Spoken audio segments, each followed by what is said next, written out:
Hello, everybody. Welcome once again to the most must-see podcast somewhere to someone somewhere. My name is Freddie Cord. This is Mark's Side of the Ring. Here again to talk to you everything pro wrestling in this crazy week that we've had. There's been a lot going on with the WWE draft starting last Friday on SmackDown, culminating this Monday night on Raw. A lot of big moves were made. Most of them I agree with. There's only one that I really do not agree with, which we will get to. A lot to talk about. So we're going to get right to it. The first draft pick of the draft happened on SmackDown. As you all know, SmackDown got the first pick, and it went to Roman Reigns. That's right. No surprise there. Roman Reigns, number one draft pick overall.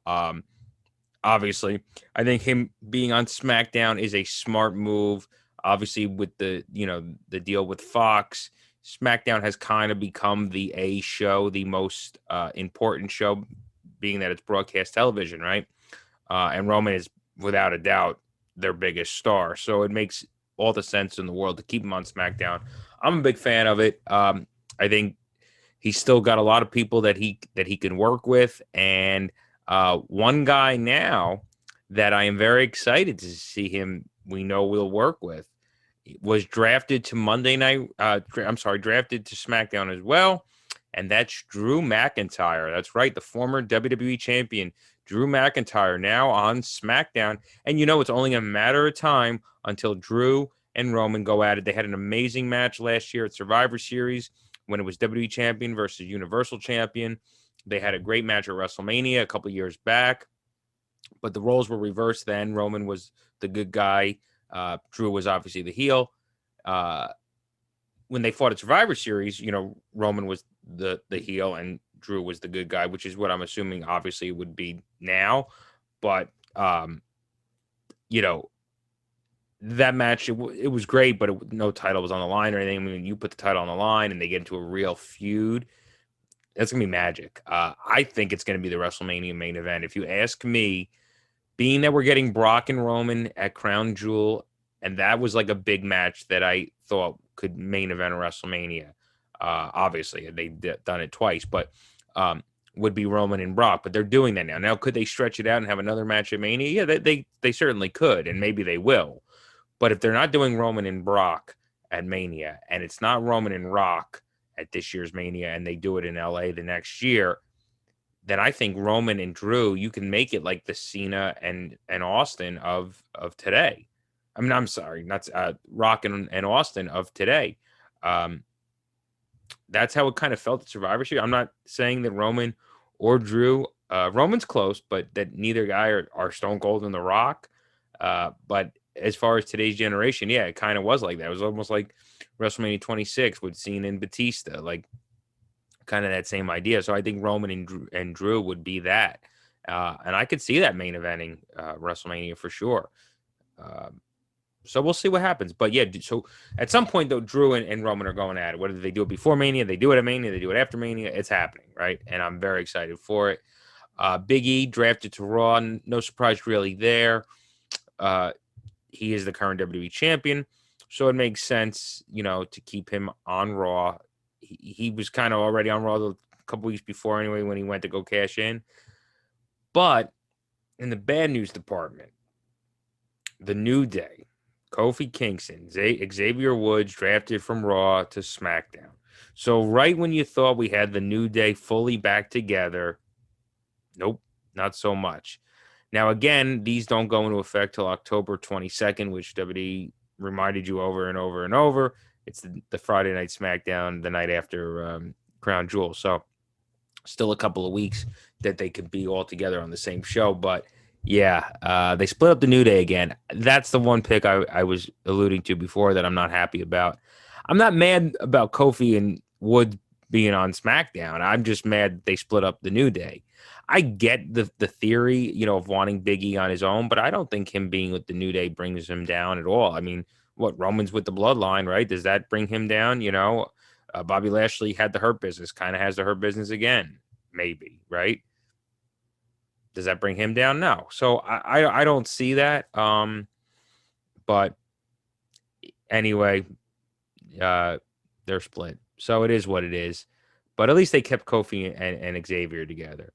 Um, Speaking of Bobby Lashley, he's drafted the Raw, so he'll be staying on Raw. So I think we will see a Bobby Lashley Big E feud. I mean, I know they had the cage match on Raw, which was great last week, and now Big E's kind of in a feud with Drew. Well, not really a feud, but Drew wants the title, and they're going to do that at Crown Jewel because Bobby Lashley now has Goldberg business. That's right, Goldberg. He has threatened to kill Bobby Lashley. Yeah, I'm surprised that they're letting that fly because they usually do not allow that kind of stuff. I know that they're pushing the envelope a little bit more, especially on NXT and a little bit on Raw. SmackDown, not so much because they have much more restrictions with broadcast TV. But it's still interesting that they're allowing him to say that. When he said it in the vignette, or not vignette, via satellite last week, I said, okay. But then he did it again. And I was like, that definitely, they knew what he was saying, right? So it's interesting. But I think Goldberg and Lashley is going to be great. I enjoyed their match at SummerSlam. I wasn't happy about the DQ finish. I understood it. But I think we're going to get a definitive finish at Crown Jewel. And I think Lashley may win. I really do. I wouldn't be surprised if Goldberg does, but I think Lashley may win. Get a strong win after losing the championship, and then that puts him, into contention to face Big E for a rematch for the title down the road, whenever that be. So I think they'll definitely go back to Lashley and Big E. I think there's a lot more meat on the bone. But we got Big E and Drew at Crown Jewel, and we got Lashley and Goldberg at Crown Jewel. So they both have separate business to take care of. And then after Crown Jewel, we'll see what happens. So yeah, Bobby Lashley drafted to Raw. Another big name drafted to Raw, Edge, which I'm very excited about Edge being on Raw. I loved him on SmackDown, but he feuded with Roman, he feuded with Seth, which I think that match will happen now. Their third will happen at Crown Jewel. Seth also drafted to Raw, but I don't think that has any bearing on it because they don't go into effect until after Crown Jewel anyway. And I don't see the feud continuing past Crown Jewel. I think Crown Jewel will be the third and final. They will be on the same show, but I think they're going to go separate ways, as I think they should. It's been a great feud, but 3 matches, SummerSlam, SmackDown at the Garden, and then Crown Jewel. Those are 3 big events. I think it's a good spot to end it. So, but we'll see. You never know, right? Never say never. But yeah, I mean, Edge, when he first came back last year, he was on Raw for a little while. He did the whole thing with Orton, which was great. But then, then they had the whole, with the pandemic, it was kind of like, and he got injured, and it was kind of, so he didn't really do much on Raw. He's definitely done a lot on SmackDown. He's been on SmackDown since the Rumble this year. When he decided to go after Roman Reigns. So he's had a great run on SmackDown so far, between Roman and Seth, a lot of good stuff. So I'm excited to see what Edge does. I mean, you could Edge and Bobby Lashley down the road. I mean, I know they're both baby faces, but Edge and Big E, somehow, some way. So it'll be interesting to see what Edge does. But like I said, also drafted to Raw was Seth Rollins. Yeah, Seth Rollins drafted to Raw. Raw got a lot of good picks. I think they needed it. Some people are saying SmackDown got killed, but I think that's being looked at wrong. I think SmackDown is still strong, but Raw wasn't strong enough. And don't forget, Raw is an extra hour. And I felt like SmackDown had way much more star power than Raw, and they're an hour longer, right? So now I think, even though, Raw got more talent, but they have the hour, so I think it's kind of even out, really. I mean, I think they did a really good job at like giving SmackDown good stuff and enough to fill up the 2 hours, but giving Raw enough to fill up their 3, which I don't think we really had before. So I think they did a good job. I think Raw's been good the last month or so, I will say. And now with these shakeups and the extra, star power, I think Raw's going to do all right. And SmackDown, I think, is going to continue rolling on and killing it like they do every week. But Seth on Raw, he was drafted to SmackDown last year, so he kind of switched back. But it'll be interesting to see who he feuds with. You know, him and Big E, definitely. I could see that happening for sure. Um, him and Lashley would be interesting. They're both heels right now, but, you know, never say never, right? I'm sure at some point something like that'll happen. I could even see Seth going for the U.S. title, right? And feud. He's never won it. That'd be cool. And feuding with Damian Priest. You know, I think that could be something cool. So a lot of, you know, a lot of big things that Seth could do on there, but he's got to get through Edge first at Crown Jewel. Um, and then his better half also drafted to Raw, the current SmackDown Women's Champion. That's right, Becky Lynch drafted to Monday Night Raw from SmackDown. So hasn't been on SmackDown that long. She came back at SummerSlam, won the SmackDown title, so therefore she became a SmackDown superstar. And now she is going to Raw with the SmackDown Women's Championship. But does Bianca Belair win it? But now Bianca Belair got drafted to Raw. So that's interesting, right? So, and Charlotte Flair was drafted to SmackDown. So with Charlotte Flair being drafted to SmackDown, she's the Raw Women's Champion. Now you have the Raw Women's Champion on SmackDown and the SmackDown Women's Champion on Raw.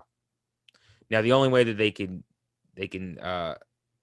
solve this is, like I said, Becky keeps it. That becomes, they swap. Charlotte and Becky swap. That becomes the Raw Women's Championship. Charlotte ends up having the SmackDown Women's Championship. And same thing if Bianca wins it. Or what if they have? I mean, nobody's going to expect this, but what if Sasha? Because Sasha got drafted to SmackDown. What if Sasha wins the triple threat, and now SmackDown has two champions? Then what do you do? It's like nobody's expecting. I doubt they'll do that, but yeah, you never say never, right? And then it's like we have to have Raw have a women's. You know, we got to do something, and they could do something off of that. Who knows? So it'll be interesting to see. But yeah, that's gonna be a big match, triple threats. Sasha Banks, Bianca Belair, and Becky Lynch at Crown Jewel for the SmackDown Women's Championship. I'm very excited for that. And like I said, it'd be interesting to see who wins. So Becky drafted to Raw with the SmackDown Women's title. Charlotte drafted to SmackDown with the Raw Women's title. A lot of chaos going on. And Bianca Belair drafted to Monday Night Raw as well. Along with Bianca Belair, her husband and his tag team partner, the Street Profits, Montez Ford, Angelo Dawkins, drafted from SmackDown to Raw.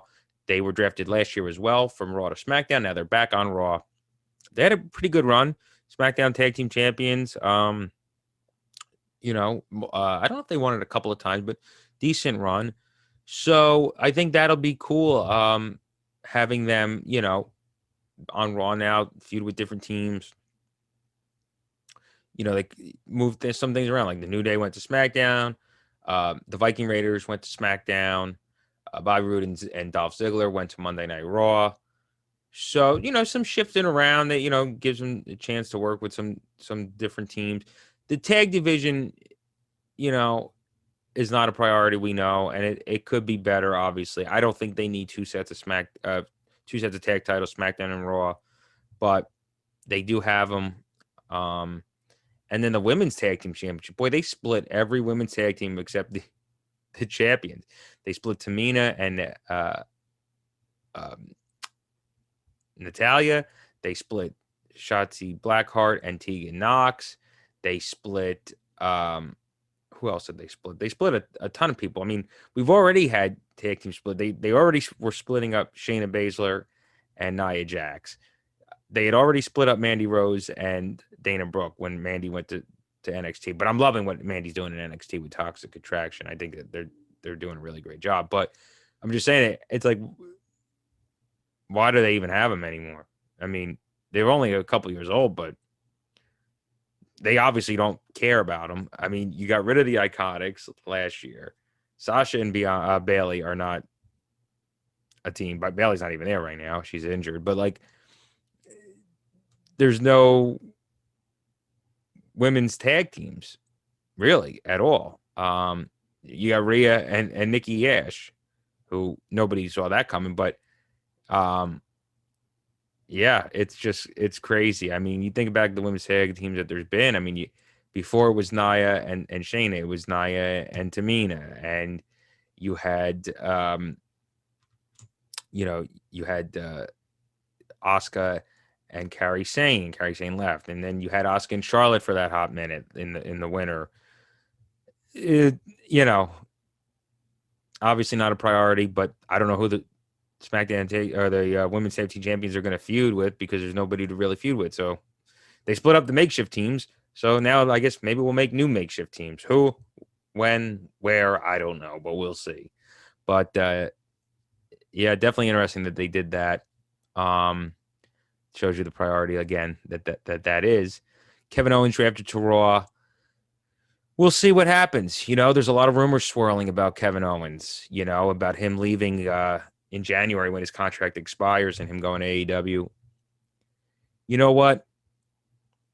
After what we've seen these last couple of months, nothing's impossible. I wouldn't be surprised. But we'll see.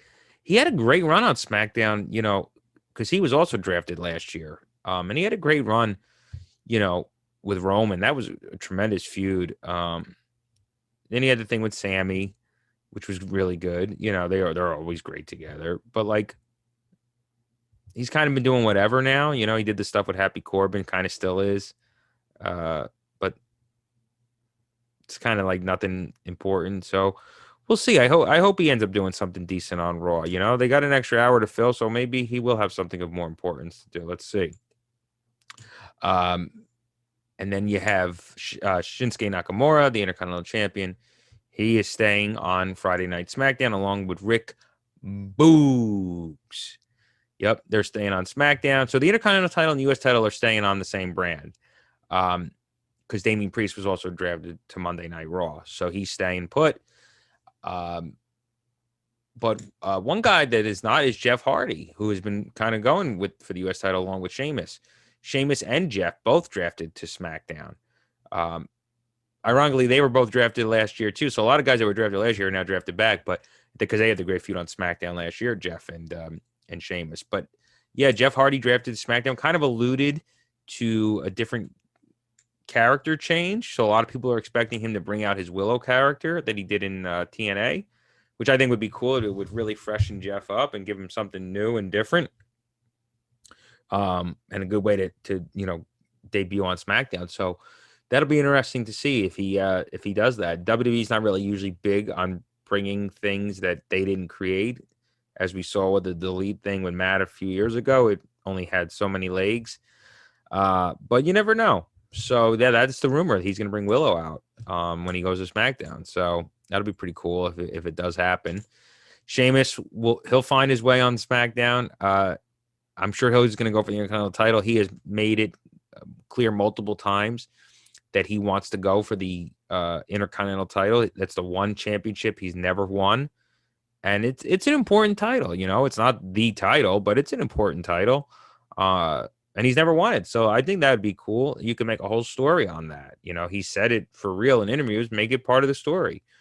Him and Shinsuke, I think, would have a great feud. I mean, you talk about laying your shit in. Boy, they'd be laying their shit in because they're both very, very snug. So I'm curious to see what happens there. But yeah, Sheamus and Jeff going to SmackDown. Shinsuke staying on Raw. Staying on SmackDown. And there was some other moves that were made. Liv Morgan was drafted from SmackDown to Raw. Zelina Vega was drafted from SmackDown to Raw. Couple of other moves that weren't like huge moves. But we'll see what happens. It's like I said, it freshens things up. Won't go into effect till October 22nd, the night after Crown Jewel, which is shaping up to be one hell of a card. Crown Jewel. I know these Saudi shows are not the most popular, and people don't like that they go there. And for $50 million, I think that's 50 million reasons why they should do it, whether you agree with it or not. But they're giving them a hell of a show. Apparently, there's an initiative to make these shows seem important and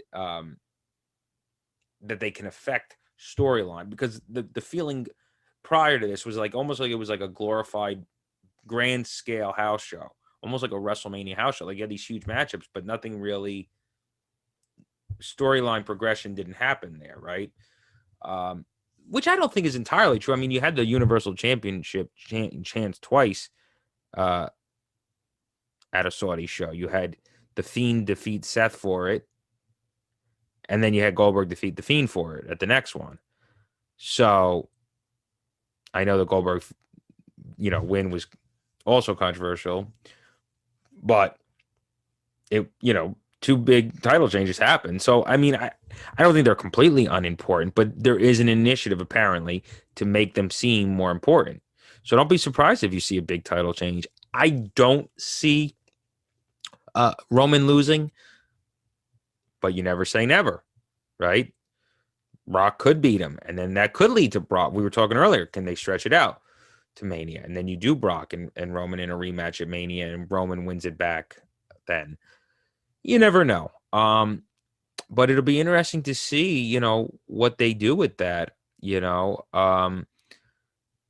I I think you have Roman keep it personally. I wouldn't be mad if Brock won, but I almost feel like Roman can't lose. And you don't want Roman to lose there because no offense, it's like you're not going to get the reaction that you would here, I mean, because a lot of the people that are at those shows aren't the biggest fans, like it'll be a big deal if Roman loses. Roman hasn't lost in over a year.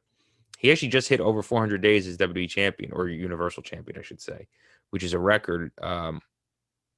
He's still not at Punk. I think Punk was 434. But he's close, and he's going to beat it, obviously. So it's interesting to see, what'll happen there. And then, like I mentioned before, the triple threat with the women's championship, the SmackDown Women's Championship. There's a lot that could happen there. I do think that it will be Becky or Bianca that wins it and brings it to Raw, and then they do like a swap kind of thing like they did with the New Day and the Street Profits last year with the SmackDown and Raw Tag Team Championships. But we'll see. You never know, right? You never know what can happen. But it's going to be a fun couple of months we got, because then right after Crown Jewel and then the draft goes into effect. But before you know it, then Survivor Series is here. And that, is going to be great, right? But one other thing that is happening that kicks off Friday that I wanted to talk about is the King of the Ring. That's right. They're bringing back the King of the Ring. I haven't had it now in a couple of years. The last time was 2019 when Happy Corbin was King Corbin, right? I love the King of the Ring. And in addition to the King of the Ring, they're doing the first ever Queen's Crown tournament. Some people thought they were going to be Queen of the Ring, which would have been cool, but I guess Queen's Crown sounds kind of better because King of the Ring rhymes, right? So yeah, King of the Ring and Queen's Crown starting Friday on SmackDown will continue on Raw. So it's really cool. You had this grabber last week, SmackDown with the draft continues on Raw, right? Now you have it again next week. SmackDown, King of the Ring, Queen Crown starts, continues on Raw. So I like these continuity things that they're doing. You can only do it so much, but it's cool that they're doing it. And it's the season premiere of SmackDown and of Raw, for whatever that's worth. I know they always mention it and make a deal out of it, but they're on 52 weeks a year, so there really is no technical premiere, but whatever, it's ratings. But yeah, I'm excited for the King of the Ring and the Queen's Crown. It's cool that they're doing a women's one as well. I've always loved the King of the Ring. I've wished that they would bring it back as a pay-per-view. I don't understand why they haven't. Apparently, Vince didn't like the idea anymore. He thought it got old, and he's not a big tournament guy, but they're doing it anyway. Why not make it a pay-per-view? I mean, it was just a special, just live event tournament before it became a pay-per-view for a few years. I think the first year maybe was 1986. Didn't become a pay-per-view until 1993. And then it ran as a pay-per-view every year until 2002. That was the last one. And then they brought it back in 2006 as a tournament over several weeks on SmackDown. That's when King Booker infamously won. And then they did it again in 2008 on Raw. And that's when William Regal won. I think an underrated King of the Ring winner. He was really good when he had all that power and he shut off Raw. I was actually at that Raw when he shut it off. We didn't really know what happened live, but on TV it was pure chaos. And then they brought it back again in 2010. I was there for that tournament in Philadelphia when Sheamus won. It was a one-night tournament, and Sheamus won it. And then they didn't do it until 2015. And I believe they did it over a couple weeks on Raw and SmackDown, and they did like the finals as like a network special. I think that, at the time they were doing like those live network specials that weren't pay-per-views. And that's when King Barrett won, or Wade Barrett became King Barrett. King Bad News, right? And then they did it again in 2019. They did it over several weeks on Raw and SmackDown. And that's when Baron Corbin won. So, yeah, now it's been a couple of years. So they don't do it every year, but they do it every couple of years or so. And they're bringing it back. And I'm very excited. It's cool. It's something different, right? Something to get invested in. I like tournaments, so I think it's a cool idea. You think back some of the King of the Ring winners that were, legendary. I mean, Bret Hart being the first one on pay-per-view, you know, in the pay-per-view day, and then Austin, obviously. I mean, Austin's is probably the most infamous because of that promo after that defined an entire generation and kind of still does. It's probably the most famous promo. I know CM Punk fans are probably going to, scuff at that, but you can't tell me that the Austin 316 promo is not more infamous than the pipe bomb. I'm sorry. Pipe bomb's right up there. It's probably number 2, but Austin 316 is the, standard bearer. But yeah, 96 Austin. I mean, then Triple H, Hunter Hearst Helmsley winning in 97. And, Ken Shamrock won the next year. Unfortunately, that didn't pan out like they had hoped. The next year either, 99, Billy Gunn, that didn't pan out. 2000 it did. Kurt Angle, great King of the Ring. He loved that damn robe, and he was all about it. The other guys, they were too cool for school. He was like, no, I want it. Then that was great for his character, And then 01, Edge winning it, and they gave him a trophy at the time. It was the only year they did that. He was a cool choice. He was a hot young up and comer at the time, 20 years ago now. And then the next year, the last year that they did it on pay-per-view, Brock Lesnar. And we obviously know he did all right for himself, I think. So a lot of big names have won King of the Ring, Macho Man won it, before it was a pay-per-view, his King Macho Man, that was huge, right? King Zab, Don Morocco's won it, Owen Hart, Mabel. That didn't end up as big of a thing, but Owen Hart was great with the King of the Ring. He did the whole King of Hearts thing and just really good stuff. He was